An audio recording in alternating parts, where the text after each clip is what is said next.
শুধুমাত্র একটি ডিম আর 1 কাপ আটা দিয়ে দারুণ মজাদার এই নতুন নাস্তাটা কিন্তু আপনারা ঝটপট বানিয়ে ফেলতে পারেন। কোনো রকম ঝামেলা ছাড়াই কিন্তু মজাদার এই নাস্তাটা তৈরি করা যায়। আর সবাই কিন্তু ভীষণ পছন্দ করবে আর খুবই প্রশংসা করবে আজকের এই নাস্তার রেসিপির জন্য।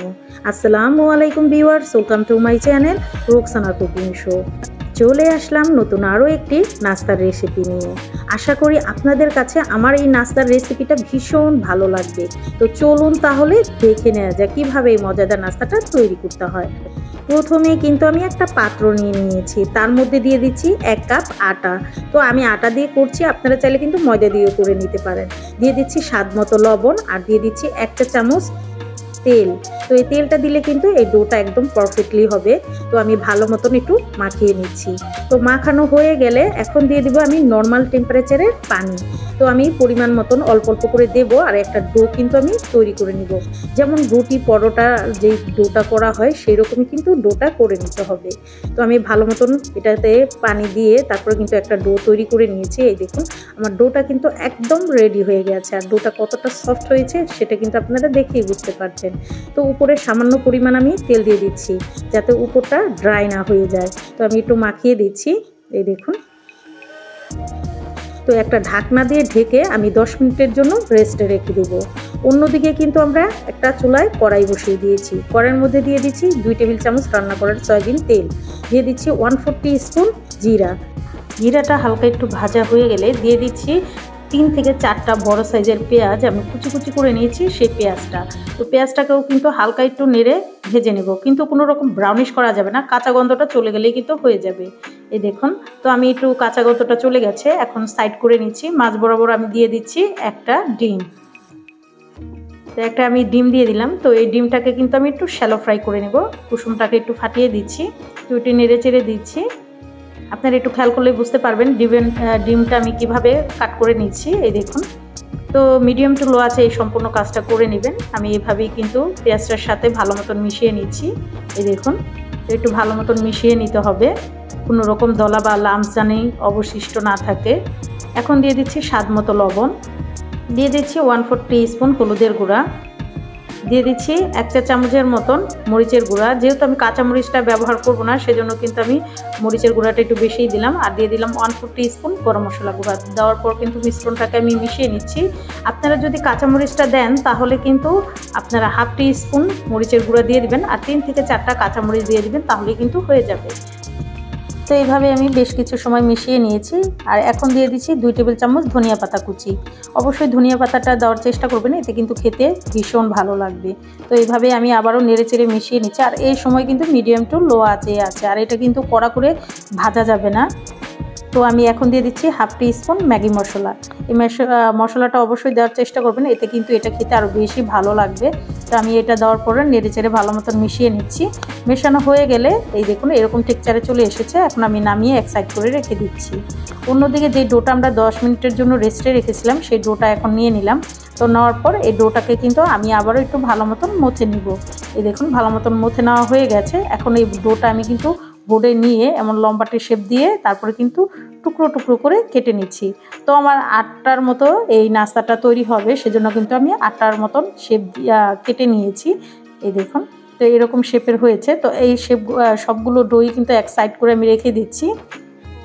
এই দেখুন, তো এক সাইড করে রেখে আমি কিন্তু গোল আকৃতির করে নিচ্ছি। এই দেখুন, এইভাবে কিন্তু গোল আকৃতির করে নেবেন, তাহলে কিন্তু রুটিটা বেলতে সুবিধা হবে। তো আমি এভাবেই কিন্তু সবগুলো ডোই করে নিয়েছি। এই দেখুন, তো আমার সবগুলো ডো করা হয়ে গেছে। তো এক সাইড করে সবগুলো আমি রেখে তারপর কিন্তু একটা লিচি আমি নিয়ে নিলাম। তো উপরে কিছুটা পরিমাণ আটা ছিটিয়ে দেব। তারপরে কিন্তু আমরা একটা রুটি বেলে নেব। একদম পাতলা টাইপের একটা রুটি কিন্তু আমাদের বেলে নিতে হবে। এই দেখুন, তো আমি যতটা সম্ভব পাতলা করেই কিন্তু এই রুটিটাকে বেলে নিচ্ছি, একটু খেয়াল করলে বুঝতে পারবেন। তো এইভাবেই কিন্তু আমরা বেলে নিয়েছি। এই দেখুন, তো আমি সম্পূর্ণ রুটিটা কিন্তু বেলে নিয়েছি। আর যতটা সম্ভব চেষ্টা করেছি পাতলা করে বেলার জন্য। রুটির যে এরকম বেলা হয় তার চেয়েও কিন্তু পাতলা করে বেলেছি। এখন দিয়ে দিচ্ছি 2 টেবিল চামচের মতো পুর। তো পুরটা একটু বেশি দেওয়ারই চেষ্টা করবেন, এতে কিন্তু এই নাস্তাটা খেতে আরও বেশি ভালো লাগবে, আরও বেশি মজার লাগবে। তো সাইডে দিয়ে দিচ্ছি আমি সামান্য পরিমাণ পানি, এটা কিন্তু আঠার মতন কাজ করবে, আর এটা যখন আমরা ভাজটা দিব বা ভাজবো তখন কিন্তু আর ফুলে আসবে না। তো আমি চারো সাইডেই কিন্তু পানিটা লাগিয়ে দিচ্ছি, একটু খেয়াল করলেই বুঝতে পারবেন। তো আমি ভাজটা কিভাবে দিয়ে নিচ্ছি একটু খেয়াল করুন। এ পাশ থেকে আমি সামান্য পরিমাণ মুড়িয়ে দিলাম, আর এ পাশ থেকেই আমি সামান্য পরিমাণ মুড়িয়ে দিব। এই দেখুন, মুড়িয়ে দেওয়া হয়ে গেলে তারপরে কিন্তু এরকম ভাজটা দিয়ে নেব। এই যে দেখুন কীভাবে আমি কাজটা করে নিচ্ছি, তারপরে কিন্তু এভাবে ফোল্ড করে দিব। এই দেখুন আমার ফোল্ড করা কিন্তু হয়ে গেছে, আর একটা নাস্তা কিন্তু আমার তৈরি হয়ে গেছে। সাইডের যে অংশটা আছে সেটা কিন্তু এইভাবে আমি চাপ দিয়ে লাগিয়ে দেবো। এই দেখুন, তো এইভাবে লাগিয়ে দিলে কিন্তু ভাজার সময় আর খোলার সম্ভাবনা থাকবে না, আর ফেটে যাওয়ার সম্ভাবনা থাকবে না। অবশ্যই চেষ্টা করবেন এভাবে লাগিয়ে দেওয়ার জন্য। এই দেখুন, তো আমার একটা নাস্তা কিন্তু হয়ে গেল। তো আমি একটা নাস্তা কিন্তু তৈরি করে নিচ্ছি, আর দেখুন কতটা সুন্দর হয়েছে। তো একটা প্লেটের মধ্যে সম্পূর্ণ নাস্তাটা কিন্তু আমি উঠিয়ে নিলাম। তো সেম প্রসেসে কিন্তু আমি আরেকটা রুটিও এভাবেই বেলে নিয়েছি, একটু পাতলা করেই কিন্তু বেলে নিয়েছি। এই দেখুন, তো আমার বেলে নেওয়া কিন্তু হয়ে গেছে।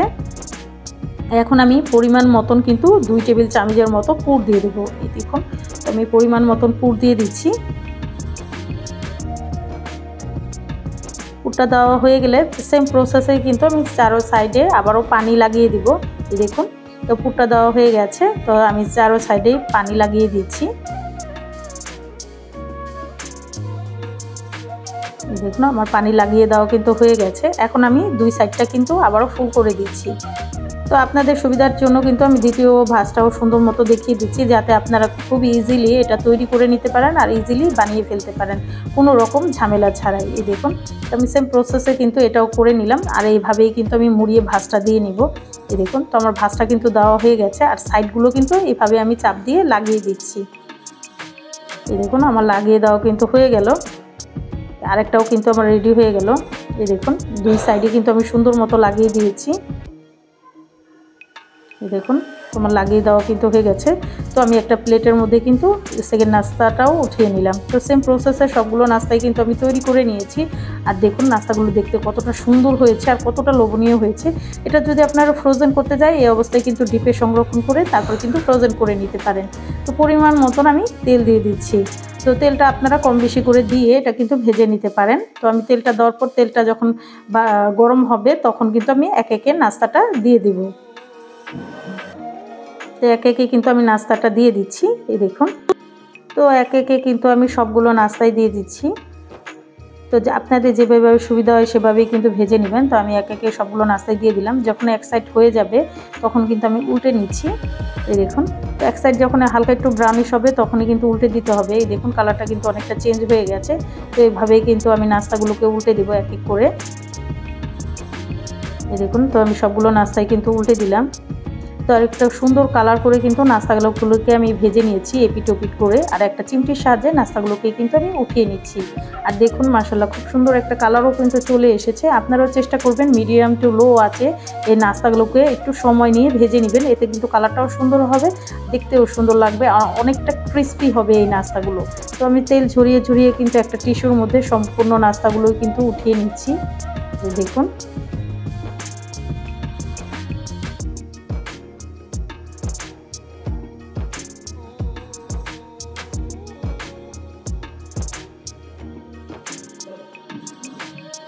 তো একে একে কিন্তু আমার সবগুলো নাস্তাই ওঠানো হয়ে গেছে। তো আমি একটা প্লেটের মধ্যে সার্ভ করে নিয়েছি। আর দেখুন নাস্তাগুলো কতটা ক্রিস্পি হয়েছে, শব্দটা শুনেই হয়তো বা বুঝতে পারছেন। আর এটা খেতেও কিন্তু ভীষণ মজার হয় আর খুবই ক্রিস্পি হয়। বাচ্চারা বড়রা কিন্তু ভীষণ পছন্দ করবে আর খুবই প্রশংসা করবে এই নাস্তাটার জন্য। এই শীতে সকালে কিংবা বিকেলে যদি এরকম একটা নাস্তা বানিয়ে দেন সবাই কিন্তু ভীষণ পছন্দ করবে আর সবাই আপনার প্রশংসাও করবে। তো রেসিপিটা আপনাদের কাছে কেমন লাগলো অবশ্যই আমাকে কমেন্টের মাধ্যমে জানাবেন। আর যারা এখনও আমার চ্যানেলটাকে সাবস্ক্রাইব করেননি, আমার ভিডিওটা যদি আপনাদের কাছে কোনো অংশে একটু হলেও ভালো লেগে যায় অবশ্যই আমার চ্যানেলটা সবাই সাবস্ক্রাইব করে আমার চ্যানেলের পাশেই থাকবেন, লাইক কমেন্ট এবং বেশি বেশি করে শেয়ার করে দিবেন। সবাই অনেক বেশি ভালো থাকবেন, সবাই সবার জন্য দোয়া করবেন। আর অবশ্যই এই শীতে একবার হলো এটা তৈরি করে খাবেন, আশা করি সবাই ভীষণ পছন্দ করবে আর খুবই প্রশংসা করবে আজকের এই নাস্তা রেসিপির জন্য।